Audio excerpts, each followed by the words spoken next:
Hello 10th class student. This is a topic of real number. Exercise 1.2. Question number is 5. क्योंकि last time हमने 6 question तक कर लिए थे, 5 छोड़ा था, तो मैंने कहा था कि मैं बाद में कराऊंगी. ठीक है, इसमें है चेक वेदर 6 की power n and with the digit of 0 for any natural number n. इसमें बोला है कि चेक करो कि अगर 6 की पावर n का मतलब है, जैसे मान लो आपको दिया है कि इसके 6 की पावर n मतलब n is a natural number. तो नेचुरल नंबर कौन से होते हैं? Counting number. Natural number is counting number. Okay, counting number मतलब कि अगर इसकी पावर हम कोई ऐसी पावर करें कि 2 या 3 या 4, कोई भी पावर करने से पीछे जो है 0 आना चाहिए. ओके, अब चेक करना हो तो कैसे? जैसे मान लो आपके पास 10 है. ठीक है, 10 का मतलब 10 के फैक्टर बने 2 इंटू 5. ओके, अगर मेरे पास 100 होता तो मैं 100 के फैक्टर बनाती. यहाँ पे आया 2 5 द 10, यहाँ पे आया 225. इसी तरह इसको लिखेंगे तो ये बन गया आपके पास 2 इंटू 2 इंटू 5 इंटू 5. ठीक है, तो कहने का मतलब ये है कि इसकी पावर बनी 2 की पावर 2, इसकी बनी 5 की पावर 2. अब देखो, अगर यहाँ पे 1000 होता, ओके, इसके फैक्टर बनाओ 1000, तो 2 5 यहाँ पे आ गया, यहाँ पे 2 से करेंगे तो 250, यहाँ पे 5 से करेंगे तो यहाँ पे 50, और यहाँ पे 5 इंटू 10, और यहाँ पे 5 इंटू 2. तो कहने का मतलब यहाँ पे बन गया 2 की पावर 3, 5 की पावर 3. तो कहने का मतलब है जिसके एंड में 0 होता है उसके फैक्टर जहाँ तो 2 और 5 होंगे, मतलब जहाँ वो 10 से डिवाइड होता है, तो यहाँ पे 2 और 5 उसके फैक्टर. इसी तरह इसमें देखो तो 2 और 5 आ रहा है. अब इसी को ये पूछा है कि चेक वेदर 6 की power n and with the digit of 0 for any natural number n. ठीक है, इसको कैसे शो करेंगे? अब देखो 6 की पावर n, अगर ये लिखें 6 की पावर n, तो अगर नोटिस करोगे तो 6 के फैक्टर कितने बने? 2 3 द 6. तो मैं इसको ये लिख सकती हूँ, 6 के फैक्टर कितने हुए? 2 इंटू 3 की पावर n. ओके, अगर आप इसको और ये ऊपर वाले को ध्यान से देखो, 2 तो आ रहा है. ओके, यहाँ पे क्या आना चाहिए था? 5. मतलब जब इसी के पीछे 0 आ रहा है तो उसके फैक्टर जो है 2 और 5 की फॉर्म में होने चाहिए, लेकिन यहाँ पे कितना आ रहा है? 3. ठीक है, तो 3 जो है यहाँ पे 5 के साथ रिजेंबल नहीं करता. इसका मतलब है कि इसका एंड जो है 0 के साथ नहीं होगा. अगर ऐसे दिया होता आपको 7 की पावर n, तो क्या लिखते हैं हम इसको? यहाँ पे लिखते हैं 7 इंटू 1 पावर n. ओके, अब देखो ये इसमें से तो कोई भी फैक्टर उसका मैच नहीं कर रहा 2 और 5 के साथ.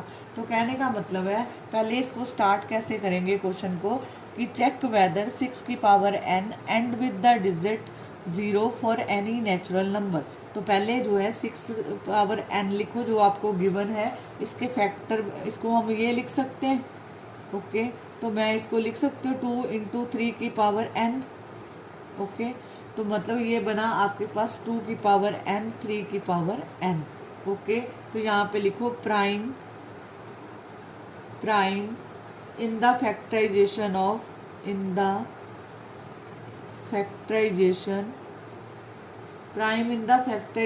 ऑफ ऑफ 6n इज 2 की पावर n 3 की पावर n. ओके, तो यहाँ पे लिखो फॉर 6 की power n to end in the digit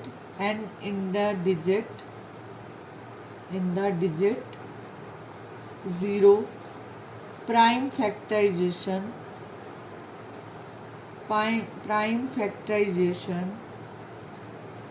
of 6n should contain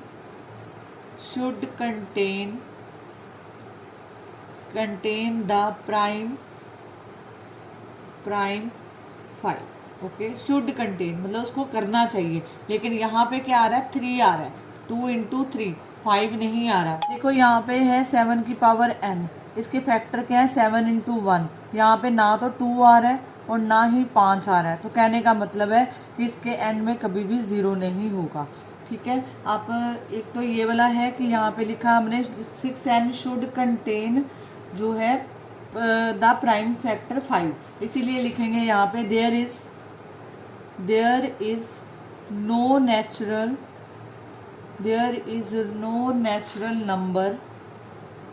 number n for, बाकी वही स्टेटमेंट, मतलब ऊपर वाली आपकी स्टेटमेंट आ जाएगी। There is no natural number n for which 6 की power n and with digit 0। Okay, इसको मैं एक बार और बता देती हूँ। जैसे मान लो अगर आपके पास ये होता 9 की पावर n, अब देखो 9 की पावर n का अगर सेम क्वेश्चन आ जाए, बाकी सारा सेम लिखेंगे, लेकिन इसमें जो फैक्टर देखो, अब 9 को मैं ये लिख सकती हूँ, ये आया 3 इंटू 3 इसके पावर जो है n। तो कहने का मतलब है यहाँ पे ना तो 2 आ रहा है ना ही 5 आ रहा है, ठीक है। ये प्राइम फैक्टर जो है आने चाहिए इसमें, तो ये जब नहीं बन रहे तो इसका मतलब है कि ये जो है इसके एंड में कभी भी 0 नहीं आएगा। जैसे ये 6n था, तो 6 की पावर n का मतलब 2 इंटू 3 लिखा था हमने, तो यहाँ पे आ गया 2 की पावर n 3 की पावर n। ओके, तो यहाँ पे 2 की पावर n 3 की पावर n, तो इसके डिजिट में कभी भी यहाँ पे 5, ये 2 तो है लेकिन 5 नहीं है, तो इसका मतलब है इसके एंड में जो है 0 नहीं आएगा। ओके, अब नेक्स्ट क्वेश्चन करते हैं। इसका है question number 7। This is question number 7। There is a circular path around a sport field, मतलब एक स्पोर्ट फील्ड है, उसके अराउंड जो है एक सर्कुलर पाथ है। Sonia takes 18 minute to drive 1 round. Sonia जो है 1 मिनट, यहाँ पे 18 मिनट लगाती है इसको जो है 1 राउंड को पूरा करने के लिए। While Ravi takes 12 minute for the same, तो रवि जो है इसी को 12 मिनट में पूरा करता है। Okay, suppose they both start at the same point at the same time and go to the same direction, मतलब दोनों ने अपनी जर्नी सेम स्टार्ट की, सेम पॉइंट से और सेम टाइम के ऊपर। After how many minute will they meet again at the starting point, तो आपको बताना है कि कितने मिनट बाद वो इस स्टार्टिंग पॉइंट पे आके मीट करती हैं। तो यहाँ पे लिखो सोल्यूशन, क्वेश्चन नंबर 7, इसका सोल्यूशन लिखो। They will meet again at the starting point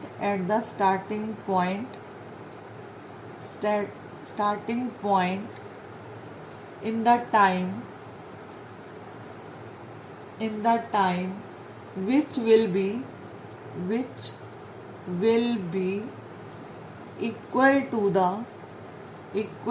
the LCM of 18 and 12 अब 18 के फैक्टर बना लो। 18 के फैक्टर कितने होते हैं? 2 9 द 18, यहाँ पे आया 3, तो मैं इसको लिखूंगी 2 इंटू 3 की पावर 2। ओके, इसी तरह 12 के फैक्टर बनाओ, 2 6 द 12 और 2 3 द, तो दैट मीन यहाँ पे बन गया 12, तो यहाँ पे बन गया 2 की पावर 2 और 3। ठीक है, अब देखो यहाँ पे जो है ये इसकी हाईएस्ट, इन दोनों में से एलसीएम निकालना है, तो एलसीएम कैसे निकलेगा? इनकी हाईएस्ट पावर, जैसे 2 की पावर यहाँ पे 1 है, 3 की पावर 2 है। ठीक है, तो यहाँ पे कितना हुआ? 2 की पावर 2 और यहाँ पे 3, तो इन दोनों की हाईएस्ट पावर वाला ले लो। तो यहाँ पे लिखेंगे एलसीएम ऑफ 18 एंड 12 इज 2 की पावर 2 इंटू 3 की पावर 2, तो that mean 2 into 2 into 3 into 3। Okay, तो दिस इज 36 मिनट। ओके, तो 36 मिनट बाद वो दोनों जो है एक दूसरे से मिलेंगी। अब जो है ये देखो, मैं आपको आपकी एक्सरसाइज दिखा रही हूँ, एक्सरसाइज 1.4।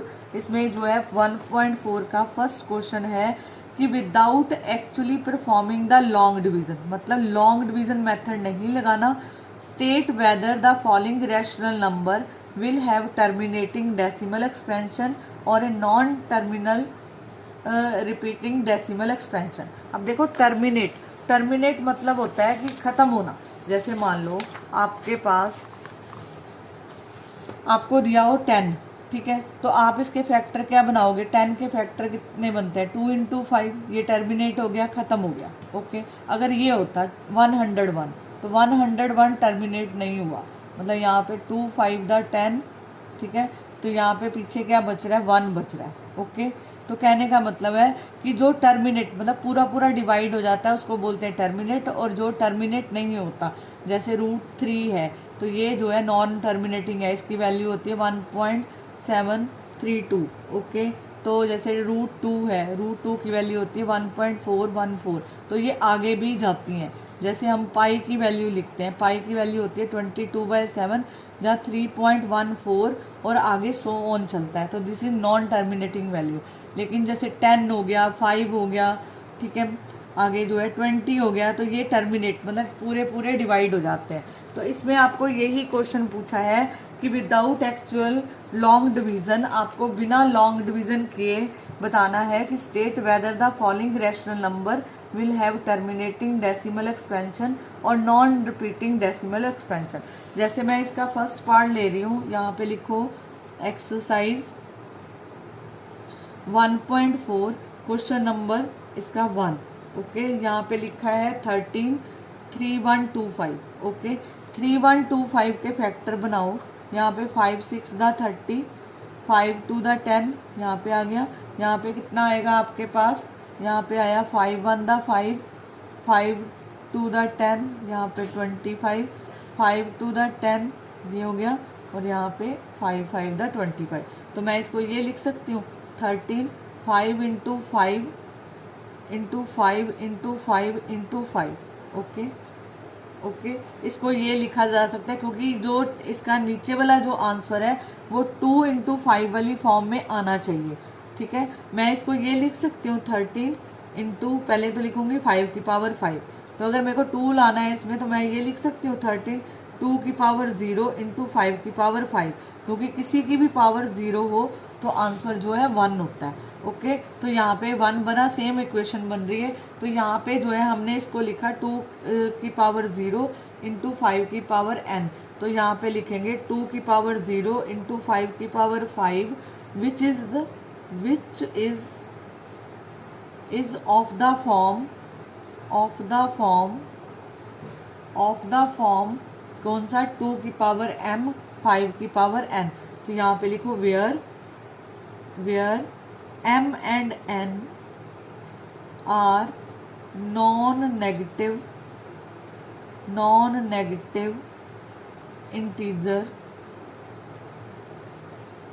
integers। तो यहाँ पे आ गया कि यहाँ पे लिखेंगे सो 13/3125 will have a terminating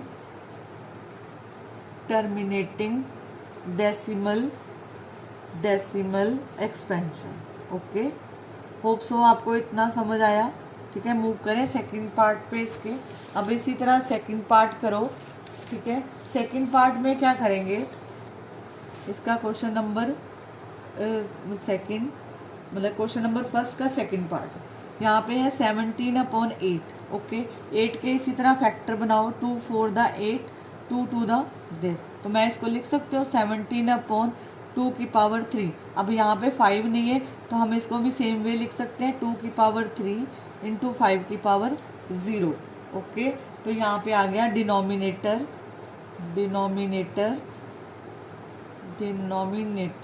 2 की पावर 3 5 की power 0 which is in the form of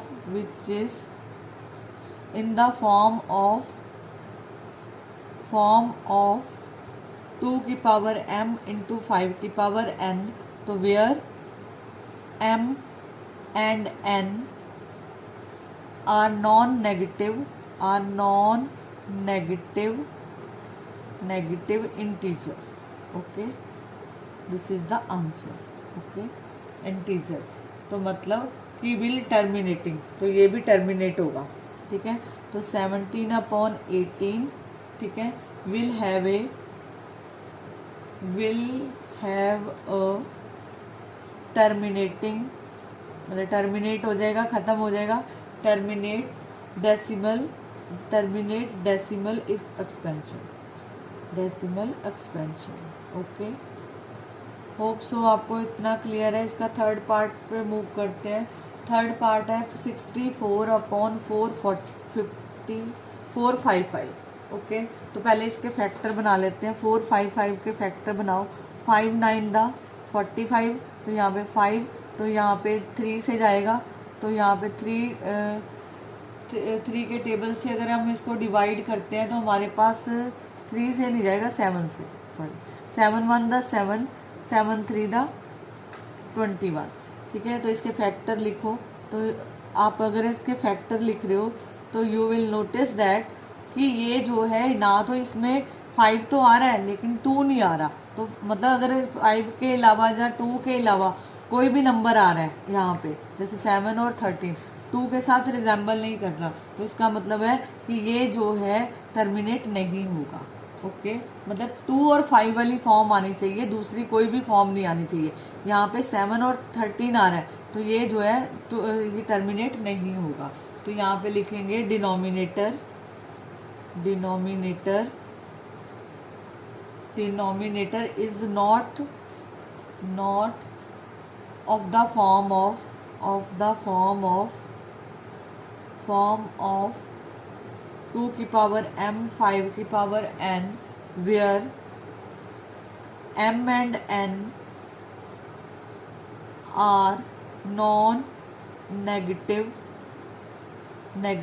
integers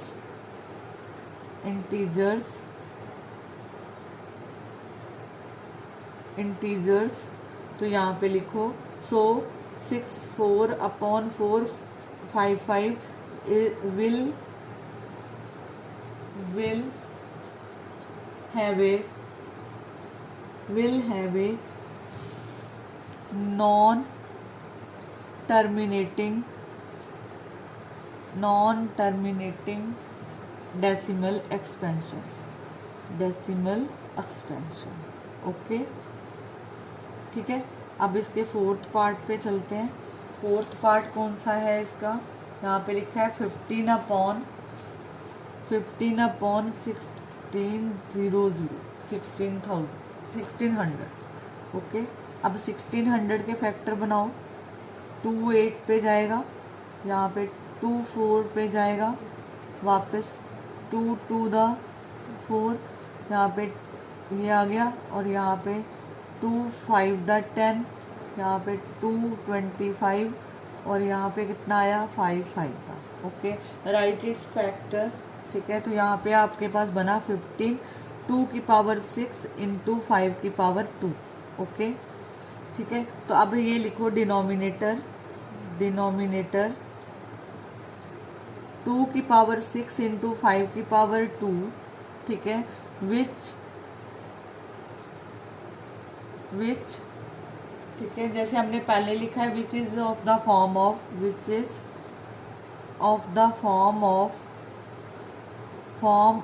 2 की पावर m एंड 5 की power n where m and n are non-negative integers। तो यहाँ पे 15 upon 1600 have it terminate decimal expansion। Okay, decimal expansion, ठीक है। ये सारे क्वेश्चन जो है इसी वे पे चलेंगे। इसका पहले मैं 5th पार्ट करवा रही हूँ आपको, this is a last question, बाकी जो है अलग पार्ट में करेंगे। यहाँ पे आया 29 अपॉन 343। अब 343 के पहले फैक्टर बनाओ, तो ये 3 9 दा 27, 345 7 से जाएगा, 7 4 दा 28, यहाँ पे 9, दिस इज 7 इंटू 7। तो अब देखो पहले भी इसी तरह का एक क्वेश्चन किया था, तो मैं इसको 7 की पावर 3 लिख सकती हूँ। अब देखो यहाँ पे ना तो 2 आ रहा है और ना ही क्या आ रहा है 5 आ रहा है, तो यहाँ पे लिखेंगे डिनोमिनेटर,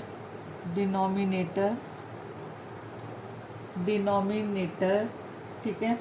तो is not of the form of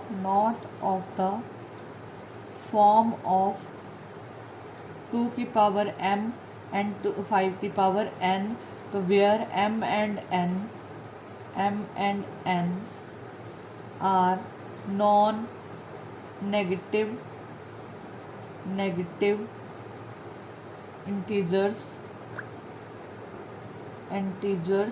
तो so that 29/343 will have a non-terminating decimal expansion. Okay अब देखो ये 6th पार्ट है इसका 1.4 एक्सरसाइज का 23/2 की पावर 3 और 5 की पावर 2। अब देखो इसमें आपको फैक्टर लगाने की ज़रूरत नहीं है, ये ऑलरेडी फैक्टर फॉर्म में है। तो आप ये लिखोगे डिनोमिनेटर 2 की पावर 3 एंड 5 की power 2 is of the form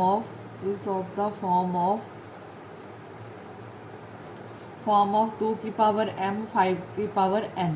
ठीक है, तो यहाँ पे लिखेंगे where m and n are non negative integer. Okay, तो यहाँ पे लिखेंगे हम 23/2 की पावर 3 5 की पावर 2 विल हैव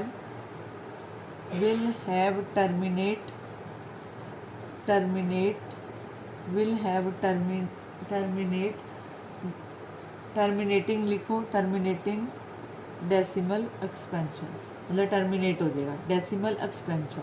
कहने का मतलब है कि इसके जो डिनोमिनेटर में है 2 और 5 वाली फॉर्म आनी चाहिए। अगर इसके अलावा मान लो आपके पास, जैसे ये फॉर एग्जांपल दे रही हूँ, मान लो ये होता, ठीक है, 2 की पावर 2 5 की पावर 3 2 की पावर 2 5 की पावर 3 और साथ में 7 आ जाता। तो अगर 7 आ रहा है इसके अलावा, इन दोनों के अलावा कोई भी, तो ये नॉन टर्मिनेटिंग है। This is called non terminating. Okay, आप तब तक जो है इन क्वेश्चंस की प्रैक्टिस करो। इसके अगला वाला पार्ट जो है, ठीक है, वो भी जो है ये देखो, अगर ओरली करो तो लिखना ऐसे ही है।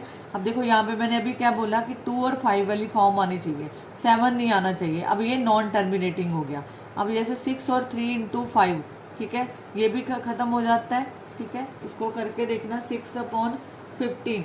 ओके, तो ये जो है टर्मिनेट है, तो मतलब नीचे 5 आ रहा है।